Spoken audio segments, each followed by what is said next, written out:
The C-SPAN camera zooms in on the face of Congresswoman Jasmine Crockett, her expression focused but calm as she stands at the podium during the House Oversight Committee hearing. Across from her, Karoline Leavitt, the former 26-year-old Trump spokesperson, leans forward with a smirk, having just moments earlier challenged Crockett to a debate on Biden's economic policies. "Enough of your partisan talking points," Leavitt had declared, her voice dripping with confidence. "Let's settle this right now." The chamber falls into a silence as Crockett, the freshman Democratic representative from Texas with her background as a civil rights attorney, adjusts her microphone. Her gold blazer catches the light while she scans the documents before her. The room's tension is electric. Clearly, Leavitt's surprise challenge was designed to throw Crockett off balance and create a viral moment for conservative media. With arms crossed, Leavitt sits back, wearing the satisfied expression of someone who believes they've set the perfect trap. Knowing glances are exchanged by the Republican representatives nearby. But what happens over the next 90 seconds is what none of them anticipated. From her notes, Crockett looks up directly into the camera and, with devastating precision, begins a response that will soon explode across news networks and social media nationwide. "Challenge accepted," she says, her voice powerful and steady. What follows is not merely a rebuttal, but a political confrontation masterclass that leaves Leavitt visibly stunned within the shocked silence of the committee room. Voiceover. Before we dive into this remarkable political showdown, don't forget to like and subscribe to our channel for more in-depth political analysis that you won't find anywhere else. If you found this analysis valuable, please don't forget to like and subscribe to our channel. We are committed to bringing you substantive political coverage that goes beyond the sound bites and focuses on the policy decisions impacting American lives. Hit the notification bell to stay updated on our latest videos and share your thoughts in the comments below. The tension between Jasmine Crockett and Karoline Leavitt had been building for months before their explosive confrontation. Their clash represented more than a simple disagreement between two politicians. It symbolized America's deepening political divide and the cultural and generational battle reshaping Washington. To prominence, Karoline Leavitt's rise had been meteoric. At just 26, the former assistant press secretary in the Trump White House had already made a name for herself as one of the Republican Party's most aggressive young communicators. After serving as a Trump spokesperson, she had run for Congress in New Hampshire's 1st District in 2022. Though unsuccessful in that bid, losing to Democratic incumbent Chris Pappas, her unwavering loyalty to Trump and her talent for crafting memorable sound bites had earned her a position as a senior spokesperson for the powerful House Republican Conference. Blonde, polished, and media-savvy, Leavitt had mastered the art of going viral with confrontational moments. Her communication style was direct and unapologetic, often dismissing Democratic policies as radical and socialist. A New Hampshire native and St. Anselm College graduate, she frequently highlighted her blue-collar roots and traditional values. Through Republican ranks, she rose at record speed, becoming a favorite on conservative media outlets like Fox News and Newsmax. She was known for her fiery defenses of Trump-era policies and sharp criticism of the Biden administration. A different kind of political rising star was represented by Jasmine Crockett. A freshman Democratic congresswoman from Texas's 30th District, she had come to Washington after serving in the Texas state legislature, where she gained attention for her passionate advocacy during voting rights battles. Before entering politics, Crockett had built a reputation as a formidable civil rights attorney, fighting high-profile cases across Texas. At 42, she brought both lived experience and legal expertise to her role in Congress. Eloquent, strategic, and unwavering, Crockett had quickly distinguished herself in Washington for her ability to cut through political theater with fact-based arguments.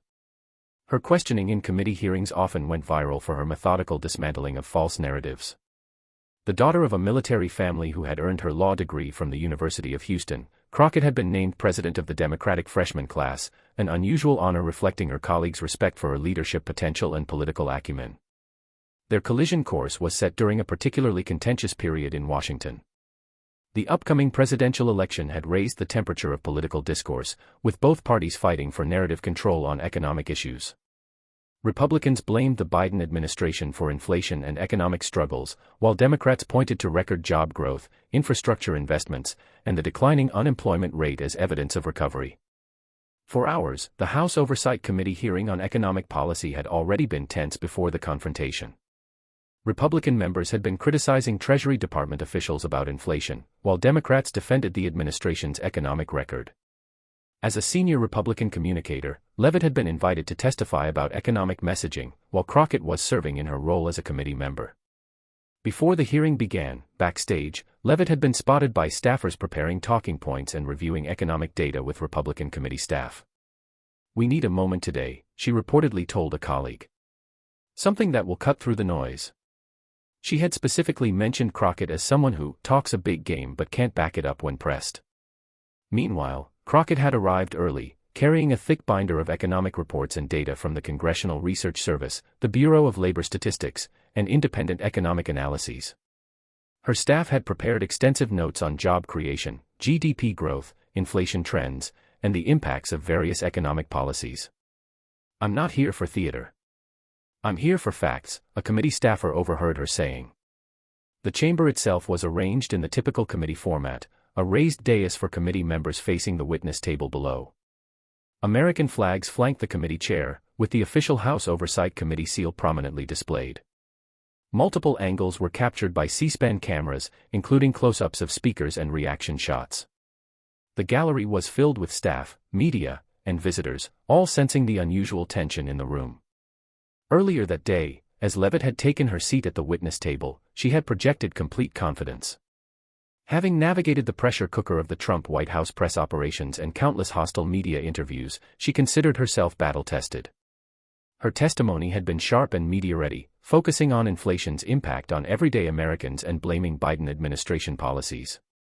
When her turn for questioning came, Crockett had initially focused on economic data, pressing Levitt on specific claims about job numbers and inflation trends. The frustration between them became palpable as Levitt began responding with familiar talking points rather than engaging with the specific data. It was at this moment that Levitt, perhaps sensing an opportunity to create her viral moment, interrupted Crockett mid-sentence with her challenge. "Congresswoman, with all due respect," Levitt had said, leaning toward her microphone, "I've heard enough of your partisan talking points.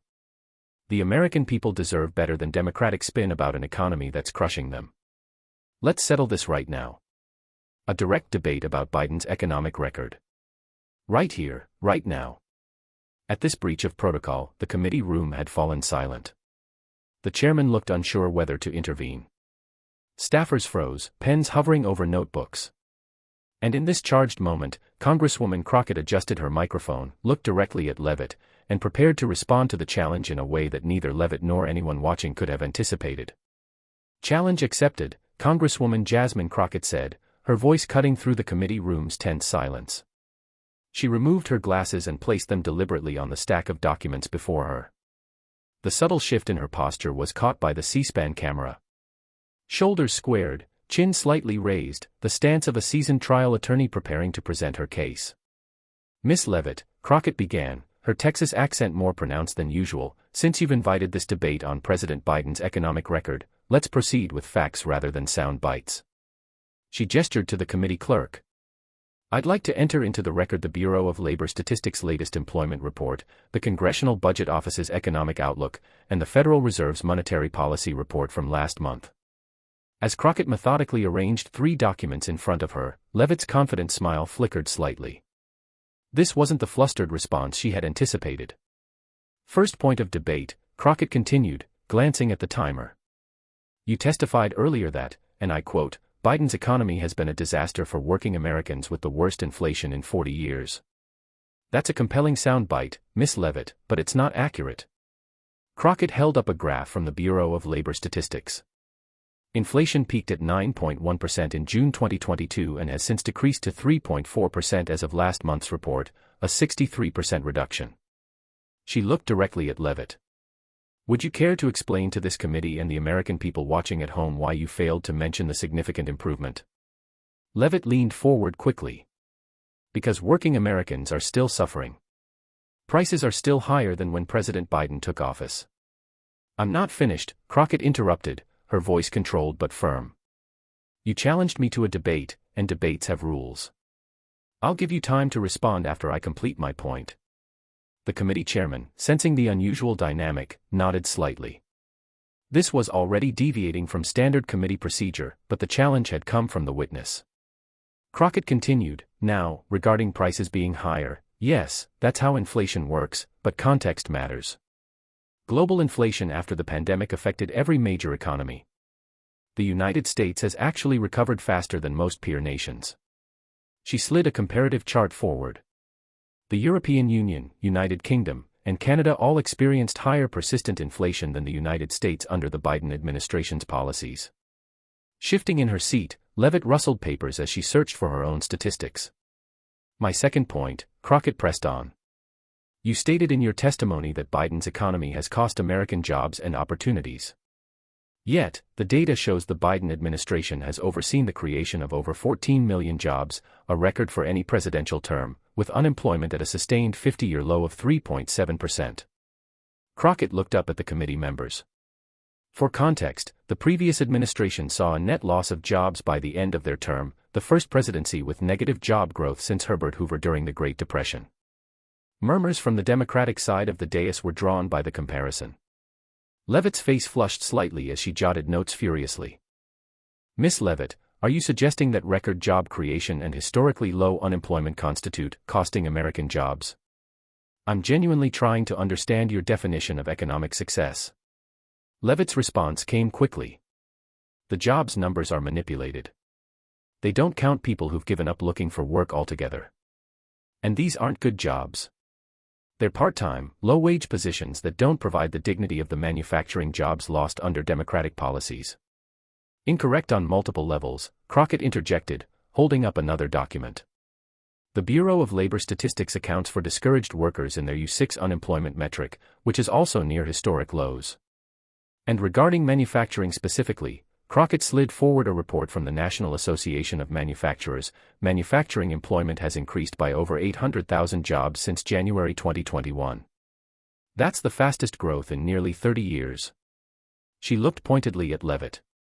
These are verifiable facts, not partisan talking points. The camera caught Levitt's expression, a mixture of surprise and growing concern.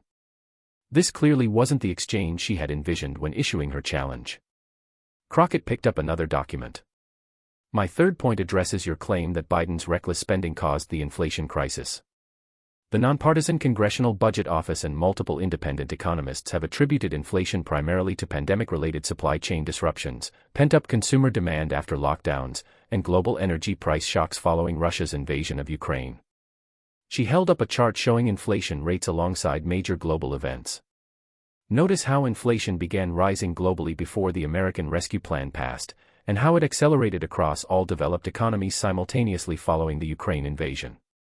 Levitt attempted to interrupt, but Crockett raised her hand slightly. You'll have your turn, Miss Levitt. You wanted a debate.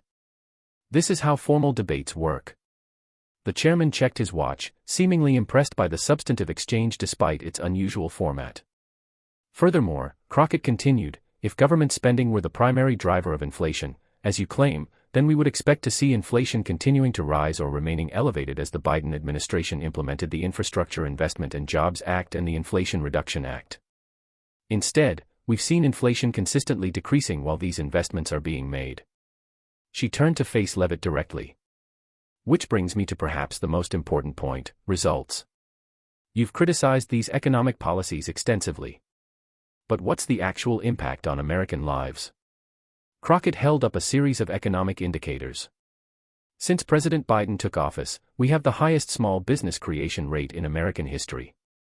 Wages are growing faster than inflation, especially for lower-income workers. Manufacturing investment has reached a 50-year high, and unlike the previous administration, these economic gains have been broadly shared across demographic groups.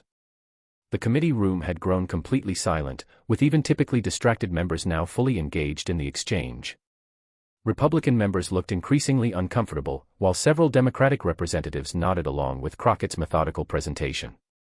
Now, Miss Levitt, Crockett said, her tone shifting slightly, you're entitled to criticize any policy. That's your right as an American and your role as a political communicator. But when you present your opinions as facts, and when those statements directly contradict verifiable economic data, you do the American people a disservice. Visibly flustered but determined to regain control of the narrative, Levitt leaned forward. The American people don't care about your cherry-picked statistics, Congresswoman. They care about what they're experiencing every day at the grocery store and the gas pump. Families are struggling to make ends meet because of Biden's failed economic agenda, and no amount of Democratic spin can change that reality. Crockett nodded slowly. I appreciate your concern for American families, Miss Levitt. I share it deeply. But that's precisely why accuracy matters. She picked up a final document. This is today's Consumer Sentiment Report from the University of Michigan. Consumer confidence has reached its highest level since 2021, increasing for the fourth straight month. Americans are feeling more optimistic about the economy, not less. She looked directly into the camera. And regarding kitchen table issues, the Biden administration has capped insulin costs for seniors at $35 per month, allowed Medicare to negotiate lower prescription drug prices for the first time, and expanded healthcare coverage to record levels. These are tangible benefits for working families. Levitt interjected, her voice rising slightly. But what about the trillions in new debt from these spending packages? Who's going to pay for that? Our children and grandchildren will be burdened with. I'm glad you raised the debt issue, Crockett said, seeming almost pleased by the interruption. She held up a graph showing deficit trends. The annual deficit has decreased by over 50% under this administration, the largest deficit reduction of any presidency in American history. By comparison, the previous administration increased the deficit by nearly $8 trillion even before the pandemic. Levitt's face had transitioned from confidence to visible frustration. The challenge that was supposed to create her viral moment was instead becoming a masterclass in political communication from her opponent. Crockett glanced at the timer. I see we're nearing the end of my allotted time. So, let me conclude by addressing the fundamental question. Are we where we want to be economically? No, of course not. There's always more work to do. But are we in a Biden economic disaster, as you've characterized it? The data simply doesn't support that conclusion. She gathered her documents together. Miss Levitt, you challenged me to this debate because you believed Democratic policies couldn't stand up to scrutiny. I've provided verifiable facts from nonpartisan sources. The American people deserve this level of substantive discussion rather than inflammatory rhetoric. Crockett looked up at the chairman. I yield back the remainder of my time, but I'm certainly open to continuing this discussion if Miss Levitt would like to respond with specific data rather than generalized talking points. The camera panned to Levitt, who was hurriedly consulting with a staff member who had passed her a note. The committee room remained silent, awaiting her response to Crockett's devastating fact-based dismantling of her economic arguments. The committee chairman cleared his throat, breaking the heavy silence that had fallen over the room. Miss Levitt, would you like to respond to Congresswoman Crockett's points? His tone was neutral, but there was an unmistakable tension in the air. Everyone present recognized they were witnessing a rare moment of genuine substance cutting through the usual political theater. Caroline Levitt straightened her papers and leaned toward the microphone. Thank you, Mr. Chairman. Her voice, typically confident and assertive, had a slightly higher pitch than usual. What the American people need to understand is that Democrats will always find statistics to justify their failed policies. Point of order, Mr. Chairman, Crockett interjected calmly. I believe Miss Levitt challenged me to a debate on economic facts, not partisan characterizations. I've presented data from the Bureau of Labor Statistics, the Congressional Budget Office, and other nonpartisan sources. I'd welcome a substantive rebuttal to any specific point I've made. Several Democratic committee members nodded in agreement. Even a few Republican representatives shifted uncomfortably in their seats. The chairman turned back to Levitt.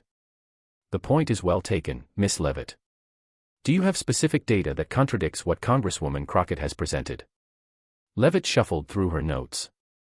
Yes, of course. The inflation numbers don't reflect the real experience of. Crockett interrupted again. I believe Miss Levitt is about to reference perception polling rather than economic data. While public sentiment is important, it doesn't contradict the actual economic indicators I've presented. A murmur ran through the committee room. A senior Republican congressman leaned over to whisper to a colleague, the C-SPAN microphone barely picking it up. She walked right into this. Increasingly flustered but determined to regain control, Levitt tried a different approach. Congresswoman, these may be the official numbers, but they don't tell the whole story. The Biden administration has manipulated these statistics to paint a rosy picture. That's an extraordinary claim, Crockett responded, her voice steady but with an edge of steel. Are you suggesting that career economists at the Bureau of Labor Statistics are falsifying federal data? That would be a serious accusation requiring evidence. Levitt backtracked quickly. I'm saying that these numbers don't reflect reality for everyday Americans. Talk to any family at the grocery store. I do talk to families in my district regularly, Crockett countered. And you're right that many are still feeling economic pressure, but that's precisely why honesty about our economic situation matters. She held up another document. This report shows that grocery prices have increased 25% since 2019, with the sharpest increases occurring during the pandemic supply chain disruptions of 2020 to 2021. The rate of increase has slowed significantly over the past year. She looked directly at Levitt. Americans deserve accurate information about both our challenges and our progress, not exaggerations in either direction. Recognizing that Levitt was floundering, the Republican committee members attempted to throw her a lifeline. Mr. Chairman, called out Congressman James Wilson, a senior Republican member, I'd like to reclaim my time and direct a question to Ms. Levitt about energy prices under this administration. The chairman shook his head. The gentlewoman from Texas still has time remaining, and Ms. Levitt initiated this direct exchange. Let's allow them to conclude their debate. Sensing she needed to change tactics, Levitt attempted to pivot. Congresswoman Crockett clearly came prepared with her cherry-picked statistics. But the American people know the truth. They feel it every day, and they'll make their voices heard in November when. Point of order, Mr. Chairman, Crockett said. Ms. Levitt is now delivering campaign rhetoric rather than responding to economic data. She challenged me to a fact-based debate on Biden's economic record, not a political speech. The chairman nodded. The point is well taken. Ms. Levitt, please respond to the specific economic indicators Congresswoman Crockett has presented. The camera caught Levitt's expression, a mixture of frustration and the dawning realization that she had miscalculated badly. She had expected to create a viral moment showcasing Crockett as unprepared or flustered. Instead, she found herself outmaneuvered and outmatched. The fact is, Levitt said, attempting one more time to regain her footing, inflation is still higher than it should be, and American families are suffering because of it. The Biden administration's policies have failed too. Ms. Levitt, Crockett interjected, her patience visibly waning, you've now made that general claim multiple times without addressing any of the specific data I've presented. For the record, do you dispute the Bureau of Labor Statistics inflation numbers? Do you dispute the job creation figures? Do you dispute the manufacturing investment data? The room fell silent again as everyone awaited Levitt's response. After a moment that seemed to stretch endlessly, she replied, no, I don't dispute the specific numbers, but I interpret their impact differently. A subtle smile played at the corner of Crockett's mouth. Then we've made progress. We agree on the facts, but differ on their interpretation. That's a much more productive conversation than questioning the data itself. Crockett turned to face the committee. Mr. Chairman, I believe I've addressed Ms. Levitt's challenge to debate the economic record. The facts speak for themselves. Record job creation, manufacturing revival, declining inflation, historic deficit reduction, and improving consumer confidence. These aren't partisan talking points. They're verifiable economic indicators from trusted, nonpartisan sources. She gathered her documents into a neat stack. Ms. Levitt is entitled to her interpretation of these facts, but not to her own alternative facts. The American people deserve honest debate based on shared reality, not political theater. The chairman nodded. Thank you, Congresswoman Crockett. Ms. Levitt, do you have a final response before we move on?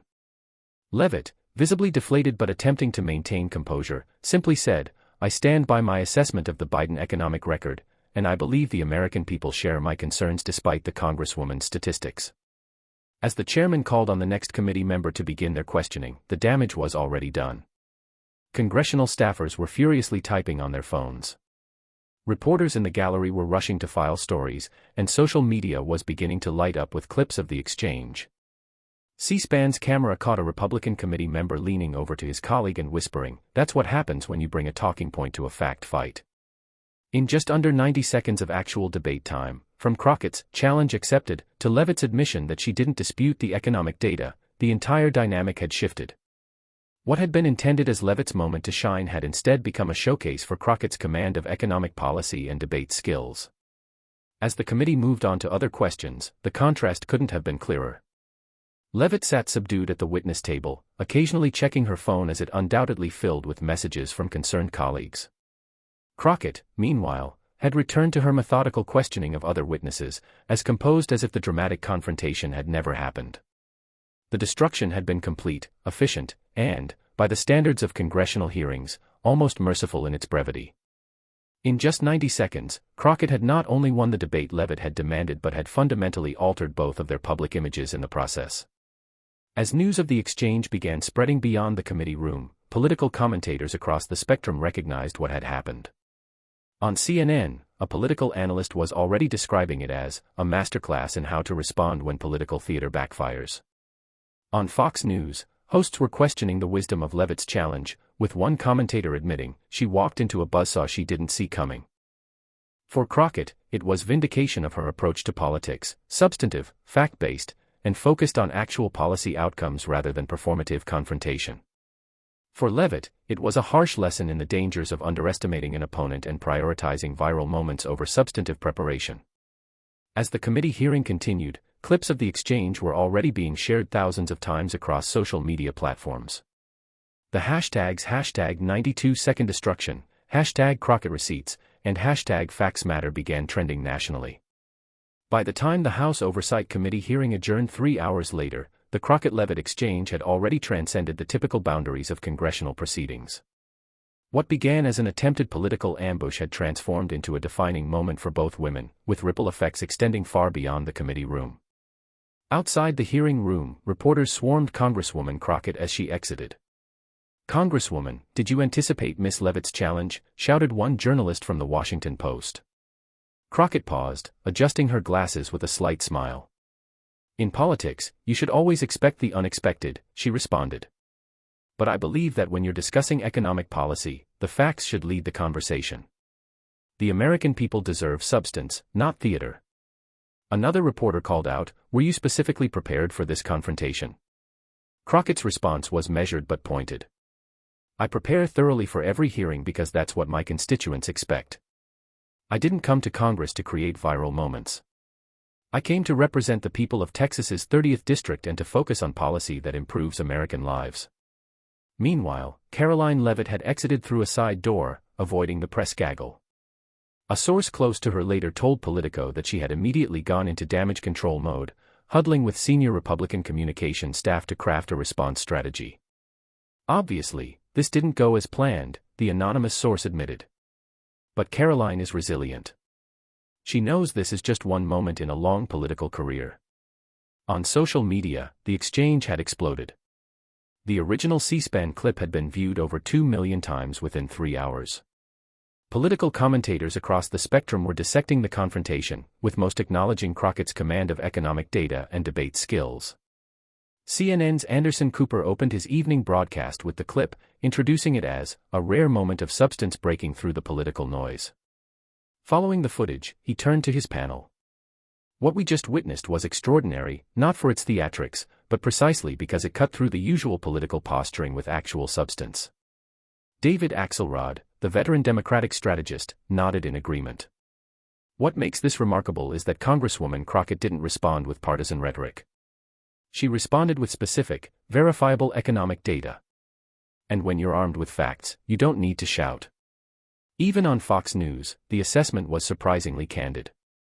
"Levitt made a tactical error," commented Brett Baer.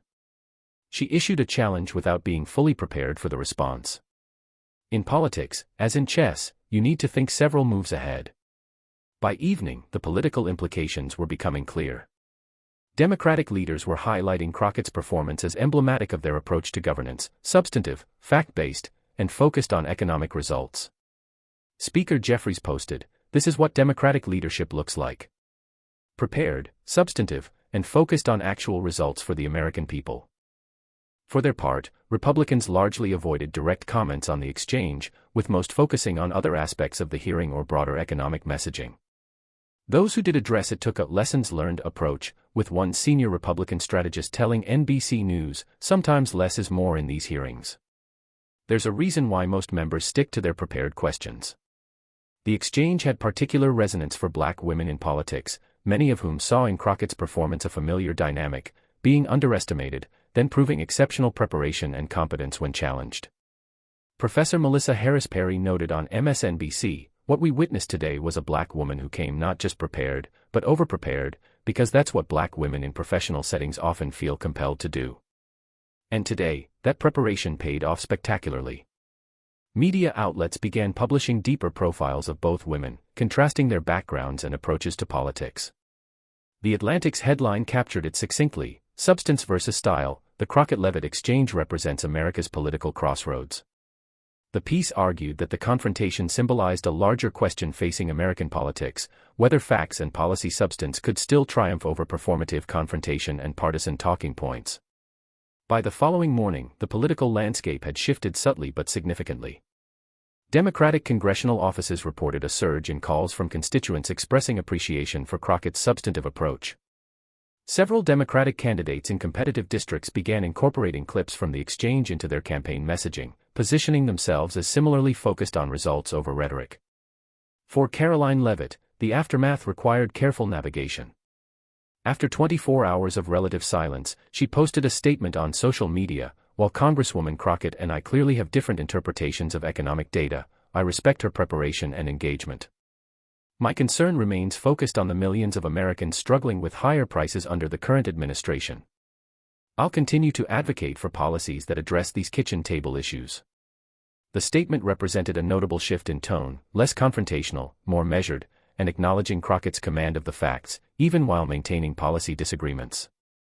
Political analysts noted this as a potentially positive development for political discourse, moving from questioning the facts themselves to debating their interpretation and implications. Jasmine Crockett, for her part, used her newfound national spotlight to focus attention on economic legislation. In a CNN interview 3 days after the hearing, she emphasized, "The attention from that exchange is flattering, but what matters is translating economic progress into tangible benefits for everyday Americans. That's why I'm focusing on our infrastructure implementation, manufacturing investments, and continued efforts to lower costs for working families." The long-term impact of the exchange extended beyond the immediate political cycle. Political science professors began using the clip in their classes as a case study in effective congressional testimony and the power of substantive preparation. Communication strategists across the political spectrum cited it as either a cautionary tale or a masterclass, depending on their perspective. For many Americans disillusioned with the state of political discourse, the exchange offered a glimpse of what political debate could look like when focused on verifiable facts rather than inflammatory rhetoric. As one viral tweet with over 100,000 likes put it, "More of this, please. Actual debate about actual policy with actual facts. Is that too much to ask?" 6 months later, the exchange continued to shape both women's political trajectories. Crockett's national profile had risen substantially, with increased committee responsibilities and frequent media appearances focused on economic policy. Democratic leadership increasingly called on her to make the case for their economic agenda, recognizing her unique ability to communicate complex policy in accessible terms while maintaining factual rigor. Showing political resilience, Leavitt had adapted her approach following the viral moment. While maintaining her conservative principles, she had noticeably shifted toward more policy-focused messaging, often coming to hearings with specific data points and substantive arguments rather than purely rhetorical flourishes. In a profile piece, she acknowledged the lesson learned: in politics, there's always a temptation to focus on creating moments rather than making arguments. That exchange reminded me that substance matters. Perhaps most significantly, the confrontation had established a new standard for political exchanges, at least temporarily. In subsequent committee hearings, members from both parties appeared more hesitant to rely solely on talking points, with an increased emphasis on bringing specific data and evidence to support their positions. Staff preparation for hearings reportedly intensified, with greater focus on anticipating factual challenges rather than merely crafting memorable lines. For voters watching from home, the exchange had provided a rare moment of clarity amid the typical political noise. As one Iowa voter told a focus group researcher, "I don't care which side you're on. I just want to see more of that kind of debate. Show me the facts. Tell me what they mean to you, and let me decide." That's what democracy should look like. The 92-second destruction had become more than a viral moment. It had, however briefly, shifted the incentive structure of political discourse towards substance over performance. Whether that shift would prove lasting remained to be seen. But for those advocating for a more fact-based political culture, it offered a template and a reason for hope. As political scientist Robert Putnam observed in a New York Times op-ed reflecting on the exchange, in a healthy democracy, facts aren't partisan. They're the common ground from which meaningful debate can proceed. What we witnessed in that remarkable 92-second exchange wasn't the triumph of one political party over another. It was the triumph of factual discourse over empty rhetoric. And that's a victory for American democracy itself. The legacy of the confrontation ultimately transcended both women involved, becoming a reference point in discussions about political communication and the state of American democratic discourse. It demonstrated that even in an era often characterized by partisan division and information bubbles, facts delivered with clarity and confidence still had the power to cut through, and that the American public, when presented with substance over spectacle, could still recognize and appreciate the difference. For Congresswoman Jasmine Crockett and Caroline Leavitt, the exchange would forever link their political narratives, serving as either a defining triumph or a valuable lesson, depending on perspective. But for the broader political culture, it offered a glimpse of what political debate could be at its best: fact-based, substantive, and focused on the actual impact of policies on American lives. As another election cycle approached and political rhetoric intensified, clips of those 90 seconds continued to circulate as a reminder that when political theater gives way to political substance, everyone, regardless of partisan affiliation, has the opportunity to be better informed about the choices that shape our collective future.